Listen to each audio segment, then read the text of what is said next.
예, 안녕하세요. 마니케어 뉴스 진행하도록 하겠습니다. 스마트폰 관련돼서 리포트를 좀 진행을 할 텐데요. 여러분들 뭐 애플이랑 스마트폰 관련주 다 모르진 않으실 거라고 생각을 합니다.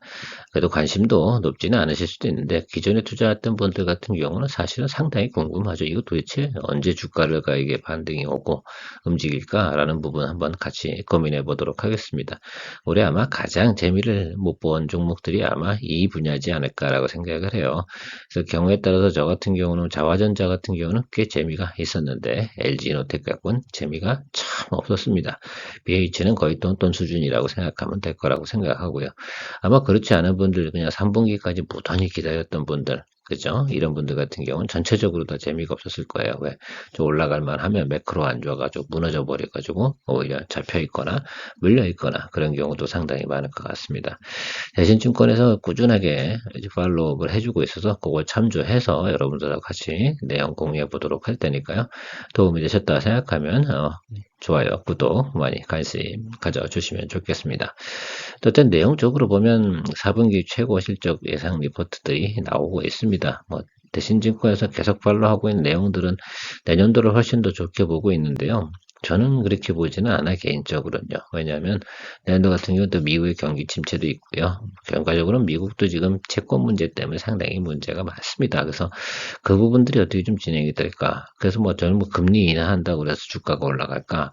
그런 부분하고는 좀 다르지 않을까? 특히 이제 스마트폰 부분보다는 지금 같은 경우는 조정을 많이 받은 분야가 꽤 있지 않습니까? 특히 이제 2차 전지 분야에서는 지금 조정받고 정체되어 있는 구간, 이런 구간으로 들어가져 있는데요. 그러면 내년도 한 1월쯤 돼서는 우리가 투자할 대상들이 다시 한번 생각해 보면 2차 전지 분야 중에서 또 새롭게 LFP 쪽도 새롭게 사업을 추진하는 그런 회사들이 또 관심을 또 많이 받지 않을까 생각을 합니다. 어쨌든 뭐 2차 전지 분야는 계속해서 요동을 칠 거라고 생각을 하는데 스마트폰 갖고는 또 결국은 가장 최대 실적 내는 건 내년도 3, 4분기 쭉 돼야 되는 거 아니겠어요? 저 그런 이슈를 가지고 그 많은 험난한 과정 앞으로 1년을 들고 있어야 된다. 올해도 재미가 없었는데 저 그거는 좀 아니지 않나라는 생각을 좀 가지고 있습니다. 그래서 출구 전략을 좀 진행하는 방법을 생각해 보는 것이 훨씬 더 좋겠다라고 생각을 하고 있습니다. 먼저 LG노텍 살펴보도록 하겠습니다. 리포트 내용은 나쁘지 않습니다. 근데 이런 건 있죠. 작년보다 크게 개선된 부분은 많지 않습니다. 예상에는 저수치가요. 1쿼터 때 원래 4쿼터 나오는 실적 있지 않습니까? 근데 1쿼터 나올 때 예상치는 저거에 거의 1.5배 정도 수준이었거든요. 그래서 점점 줄어가지고요. 어떤 지금 영업이익이 5천억대로 떨어졌다라는 부분들입니다. 이게 나쁜 건 아닌데 전년보다 YY 대비 좋아지긴 했어요. 자, 그런데 크게 예상치가 높게 나오고 있지는 않다는 부분입니다. 그러니까 적당하게 예를 들면 그냥 자리 잡고 주가는 갈 거다라는 부분들이 좀 이상이고요. 내년도에 뭐 아이패드라든지 뭐 애플 비전, 전자형 카메라, 뭐 특히 이제 뭐 전자형 카메라 부분 이쪽 부분이 조금 매출이 좀 괜찮아지면 조금 글쎄요 주가가 반등이 오거나 이런 부분 생각해 볼 수 있는데 전자형 카메라 부분은 또 다른 회사들도 상당히 많아서 어떻게 진행될지 확인을 해봐야 됩니다. 그러니까 그런 것까지 다 기대하고 주식을 계속 홀드하고 있다기보다는 때가 돼서 딱 수익 실현하고 나오는 거나 원금 되면 다시 찾고 다른 분야를 도전하는 것이 훨씬 좋지 않을까 이렇게 생각을 합니다. 주가 상승 요인트는 뭐 FCBGA를 갖다 제일 잘하는 회사가 LG노텍은 솔직히 아니잖아요. 그건 다 알고 있는데 리포트엔 이렇게 나와 있습니다. 결국은 F량 매출이 아직도 전체 매출의 큰 비중을 차지하기 때문에 F량 매출 자체가 상당히 큰 의미를 가지고 있는 회사임에 틀림없으니까 그 전략은 변함이 없습니다. LG노텍 같은 경우 지금 그러니까 제가 말씀드리고 싶은 건 요거예요. 작년도 4쿼터, 3쿼터 넘어간 총 합이 1조 조금 넘어갔지 않습니까? 그죠 매출이. 근데 여기도 차이가 뭐 많이 나진 않아요. 이렇게 비슷비슷하지 않습니까? 수치가. 그래서 그러니까 이것 때문에 큰 문제가 있는 거라 생각합니다. 주가가 그렇게 높게 올라갈 만한 이유가 없었다. 원래 예상치보다 지금 많이 떨어져 있는 부분이겠죠.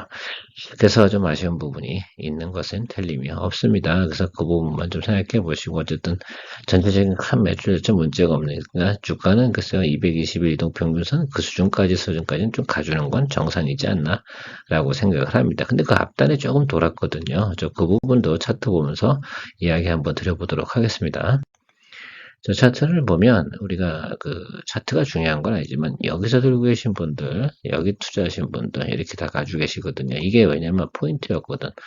이때 1분기 딱 끝나고 2분기 넘어가는 과정에 저점 나올 때 그렇지. 일단 그래서 수익 나신 분들이 계셨지만 홀드해서 계속해서 가지고 계셨던 분들 같은 경우는 또 제자리까지 왔단 말입니다. 그럼 다시 한번 또 3분기 원래 포인트 이때였으면 이때까지만 해도 뉴스가 그렇게 많이 나오진 않았어요. 뭐 공장에 문제가 있다느니 없다느니 딱 문제가 나오기 시작한 게 여기였죠. 여기서부터 쭉 빠져버렸거든요. 어쨌든 그래서 지금 4분기까지 왔는데 자, 그러면 220일 이동평균선 윗단으로 올라갈 수 있느냐, 없느냐, 이 부분이 상당히 중요한 것 같습니다. 제가 볼 땐 단기적으로는 아닌 것 같아요. 그래서 지금 여기 수준에서는 220일 이동평균선 수준까지 도달한다는 타겟을 가지고 아마 출구 전략을 잡아 놓으시는 것이 맞지 않을까, 이렇게 생각을 하고 있습니다. 왜냐하면 여기 25만원 딱 찍으니까요. 대부분 매물이 크게 나오지 않습니까? 다시 반등이 와도요. 그렇죠. 1분기 초에 아마 리포트가 나오고 예상치가 나오기 시작을 하니까 지금부터 아마 저 1월 한 중순 요 사이 정도 갈 때 저 222동 평균선과 122동 평균선 그러니까 27만 원과 26만 원 요 사이겠죠. 그 수준까지는 들어가긴 할 텐데 거기선 도망쳐 나와야 되는 거 맞다라고 생각하고 그 다음에 또 투자를 할 때는 1분기 때 글쎄요 크게 좋다기보다는 다른 거 하는 것이 훨씬 더 재밌지 않나 이런 말씀 드리도록 하겠습니다. 이건 개인적인 내피셜입니다. 저라면 그렇게 진행을 해서 자금을 회전시키는 것이 훨씬 더 좋다고 생각을 하고 있거든요. 자화전자 같은 경우는 글쎄요 흑자전환 나타나는 리포트가 나오고 있고요. 당연히 흑자전환 나와야 되죠. 작년도 4분기 때부터 1쿼터까지 공장 졌잖아요. 그것 때문에 조금 마이너스도 생겼고 그런 부분들이 점점 좋아질 거다라고 했는데 또 어쨌든 애플이랑 관련된 매출들이 이래저래 문제가 좀 많아가지고 뒤로 밀려서 그때 4쿼터에 흑자전환 나오고 있어서 뭐 흑자전환 나오고 나서 내년도 2024년도에 흑자가 나오는 건 뭐 나쁜 건 아닙니다. 당연히 나와야겠죠. 자, 그러니까 자화전자 같은 경우는 글쎄 중장기나 단기나 다 뭐 나름 괜찮을 것 같습니다. 그래도 지금 단기적으로는 다 222동 평균선까지 가는 거고요. 자화전자 같은 그쯤 가면 또 한번 매물 차익 매물도 소화해내야 되는 부분은 분명히 존재하는 것도 참고해 주시기 바랍니다. 어쨌든 뭐 글쎄요, 독보적인 존재, 그 손떨림 보정 OIS 이거는 뭐 폴리줌 카메라 관련된 수혜가 이렇게 연결된 거 아니야, 같이요. 그러니까 이 부분만큼은 크게 변함은 없을 거다라는 것들. 그래서 뭐 내년이라고 뭐 안 쓰겠습니까? 그냥 딱 계속해서 사용을 하겠죠. 아마 카메라 부분이 엄청나게 혁신적으로 변하지 않는 이상 이 부분은 계속 유지될 거라고 생각을 하고 있습니다. 자화전자 같은 경우는 지금 글쎄요. 전에보다는 이런 겁니다. 그러니까 작년보다는 조금 더 나은 게 뭐냐면 그래 올해 초에 나오던 리포트를 살펴보니까 여기가 어떻게 100억 정도 나오기도 했는데 200억 정도 영업이익을 예상을 하고 있고요. 내년도에 한 550억 정도 이렇게 영업이익을 생각하고 있는 걸로 봐서는 크게 예를 들어서 앞으로 더 나빠질 만한 것들은 없다라고 좀 생각을 해보면 원래 타겟이 그런 거였으니까 그럼 주가도 그쪽의 방향성에 맞게끔 가야 되고요. 다만 이제 올해 그 3분기 들어서기 전에 또 우리가 생각해보면 증자를 했지 않습니까? 그 부분까지 고려해보면 전고점으로 본다는 건 조금 전 개인적으로는 좀 무리가 좀 있습니다. 자, 그래서 그 낮은 부분에 대해서만 생각해보는 이야기 드려보도록 할게요. 차트 보면서 정리해보도록 하겠습니다. 그래서 저하전자 같은 경우는 원래 타겟이 프라이스가 보통 38, 4만원 이 정도인데 여기서 어느 정도 빼야 되냐면 주식 물량이 10%가 들었어요. 그러니까 한 3,800원이어서 4,000원 정도는 주가를 낮춰줘야죠. 원래 같은 계량치라고 하면 그 상식 아니겠어요. 그러니까 여기 지금 타겟 높이가 여기를 넘기지는 않을 것 같습니다. 그래서 여기와 여기 사이를 보고 가야 되는데 단기적으로는 여기고요. 그렇죠? 당연히 221이겠죠. 흑자전환이니까. 흑자전환 나오는데 221동 평균 터치 안 해주는 거 이상합니다. 그래서 28,000원 정도까지는 충분히 단기적으로 1월까지는 볼 수 있는 것 같고요. 그 후로 상황이 좋아지고 수급이 좋아진다. 그리고 계속 흑자로 유지가 되는 거 아니겠어요? 그러면 이때 이런 모습들이 나타나지 않겠습니까? 그래서 그 부분 조금 고민해 보시면서 가면 된다고 생각을 합니다. 우리가 처음에 수익을 낸 곳은 여기였습니다. 자, 그리고 다음에 들어간 곳이 여기였는데 이 구간에서 우리가 아마 이 두 번째 트라이에서 물린 거죠. 이때 들어 스타트하긴 여기죠. 우리가 2만원부터 접근하기 시작해서 재미 한번 보고 여기서 다시 들어가는데 좀 재미없었고, 자 이제부터 여기 딱 도달될 때 단기적으로 해서 자금 순환시키실 분은, 그러니까 평균 매수 단가도 조절하시려면 지금 이 수준에서 조절을 해주셔야 되는 거 맞다라고 생각을 하고 있습니다. 그러니까 실적 부분은 큰 문제가 없으니까 주가를 관리하는 차원에서만 여러분들께서 고민을 좀 해보시면 좋을 것 같아요. 이게 저희가 가지고 있는 계좌의 주식의 단가도 계속해서 관리해 줘야 되는 거 맞습니다. 그렇죠? 네, 영업이익 리포트가 과거보다 나쁜 게 아니라 개선되고 흑자가 전환이고 영업이익이 계속 나오는 리포트가 나올 땐 계속해서 어떻게 돼요? 예, 내가 산 매수 단가 조절해주는 그런 공략 기법도 괜찮은 것 중에 하나라고 저는 생각하고 있습니다. 뭐, 다 단일하게 딱 그래서 뭐, 난 27,000에 한 번에 사고 말아. 뭐, 그렇게 살 수 있는 게 없어. 왜냐면 이 자체가 주가가 유동적이지 않습니까? 그러니까 그걸 같이 연동해서 생각해 주는 거 괜찮은 방법입니다. 많은 분들이 또 그렇게 거래하는 방식은 잘 안 하시긴 해요. 근데 저 같은 경우는 그렇게 합니다. 한 종목을 만약에 타겟으로 한다라고 하면 영업 애널리스트 리포트들이 나빠지기 전까지는 계속해서 어떻게 됩니까? 평균 매수 단가 기회날 때마다 조절해 주는 거죠. 그러면 보통 뭐 한 분기 넘어가면서부터 평균 매수 단가 상당히 타이트해지고 강력해집니다. 자, 그런 부분들도 생각해 보면 좋을 것 같다라고 생각을 합니다. 물론 그런 것들이죠. 주가가 내가 매수한 것보다 높이 올라가 있는 상태는 추격 매수해야 될 이유는 없어요. 낮은 구간에 존재할 때 얘기입니다. 마이너스 상태일 때는 계속해서 영업이익 리포트를 살펴보면서 계속해서 괜찮구나 라고 생각하면 계속해서 매수해 주는 거죠. 그래서 매수 단가를 낮춰주면 차후에 그 실적이 반영이 돼서 주가로 반영이 되거나 또 여러 가지 매크로 지표나 수급 환경이 좋아졌을 때 수익률이 좀 극대화되는 그런 것도 생각해낼 수가 있습니다. 자, 그래서 저는 그런 부분들을 많이 좋아하거든요. 그래서 그런 것들이 훨씬 더 유리하기도 하고요. 자, BH 같은 경우도 내년도가 당연히 매출이 높게 나온다고 하겠죠. 아이패드 양비, FP12 매출이 신규로다가 더 늘어날 테니까요. 그래서 지금 스마트폰 앱 플러스 아이패드 매출 1 플러스 1 이렇게 예상치가 나온다고 해서 거기에 부분에 대해서 좀 고민을 좀 해줘라 라고 이야기를 하는데, 이것도 생각해 보니까 그런 거죠. 앞에서 다 얘기한 동일하게 222동 평균선이 단기 타겟임에 틀림이 없다라는 부분 말씀드리도록 하고요. 어쨌든 이게 바람이 돌 때 같이 돌아야 되는 것들입니다. 그 차트 보면 우리가 4쿼터에 나오는 실적은 작년보다 훨씬 더 좋게 나오고 있고요.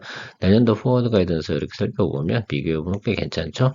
와이어에 대비해서 한 20% 정도 성장, 이 부분이 포인트라고 저는 생각을 합니다. 저 20% 늘어나는 부분이 애플량 매출 늘어나는 부분까지 감안했는데 저것을 생각해 본다라고 생각하고요. 저것도 100% 믿는 건 아니고요. 자, 그렇다고 하면 적어도 주가적으로는 222동 평균선은 터치해 줄 수 있는 환경은 좀 조성이 되었다라고 분석을 할 수가 있습니다. 자, 그래서 BH 같은 경우는 저희가 또 이것도 가치죠. 뭐 이때 시작해서 이때 한번 했고 수익 내신 분은 내셨을 거고, 이때 다시 한번 222등평은 아래로 내려왔는데 이때 뭐 공장이 가동이 돼야죠. 애플 핸드폰이 나와야 되는데 한 분기 뒤로 밀렸죠. 그러니까 그 기간 동안 주가가 다 망가져 버린 거 아니겠습니까? 자, 여기도 보면 이렇게 올라와서 자, 자화전자랑 비슷하게 움직일 가능성이 상당히 높습니다. 그래서 여기 221, 121 겹치잖아요. 그러니까 조금 낮은 가격 22,000원과 3,000원 정도 사이 타겟을 보시고 단기적으로는 보셔야 됩니다. 1월 달까지는. 그리고 그 다음부터 움직이는 모습을 생각해 봐야겠죠. 그래도 그 BH 같은 경우는 그럴 것 같아요. 애플 매출, 아이패드 관련된 매출과 연동성 뉴스가 나오면서 주가가 조금 더 움직일 가능성은 존재한다고 저는 생각을 하고 있습니다. 그래서 더 내려갈 때가 많지 않기 때문이에요. 저보다 더 뭐 주가가 훼손될 만한 부분이 어디 있겠어요. 저 지금 18,000원 구간, 저 구간보다는 더 바닥은 없습니다. 왜냐하면 저 생각해보세요. 연초를 한번 보세요. 저기 주가 왼쪽에 2월달 주가를 보면 이때보다 어떻게 됩니까? 지금이 더 나빠요. 근데 동사가 나타나고 있는 업황이나 시황, 사절 이런 내용들이 그때보다 나쁩니까? 그렇진 않거든요. 그래서 이건 좀 과했다라고 좀 생각하고 있습니다. 지금 위치 자체가 어떻게 됩니까? 연초 위치하고 같아졌습니다. 그래서 여기 윗단 정도 올라가는 건 큰 부담은 아닐 것이다 라고 생각을 합니다. 다만 그 FP12 이쪽 사업 분야가 좀 더 수익성이나 이런 부분 괜찮아져야 되는데 이런 부분들이 조금 과거보다는 좀 떨어지는 부분이 존재하니 하니까 그 부분 좀 아쉬운 부분이긴 해도 적어도 222등평선 윗단으로 올라오는 건 충분할 거고요. 제가 볼 땐 적어도 봄 되면 여기 수준까지는 가지 않겠습니까? 그죠? 이 모습까지는 한번 기대해 보셔도 되고요. 두 가지 전략입니다. 그러니까 길게 보시는 분들은 그 전고점 바로 밑단까지 보시면 되고 저하전자도 마찬가지고요. LG노텍은 상당히 오래 기다려야 됩니다. 내년 3분기, 4분기 이 정도, 3분기 말 이 정도까지 가야 되는 거니까 저는 빨리 출구 전략 하시는 게 좋을 것 같고요. 자화하고 BH 같은 경우는 220일 단기적으로, 중장기적으로는 한 3월 타겟으로 본다고 하면 글쎄요. 전고점 바로 밑단인 그 중간 정도 수준까지만 조금 보시고 기다려 보시면 좋은 결과가 나올 가능성이 존재한다고 저는 생각하고 있습니다. 도움이 되셨다 생각하시면 좋아요, 구독 눌러주시고요. 예, 저는 잠깐 휴가 갔다가 여러분들하고 다음 주 아마 금요일쯤 돌아오게 되는데 시간이 되면 금요일 시황 정도는 정리해 드리도록 하겠습니다. 네, 투자에 도움이 되도록 노력하는 케어맨이었습니다. 좋은 하루 되십시오.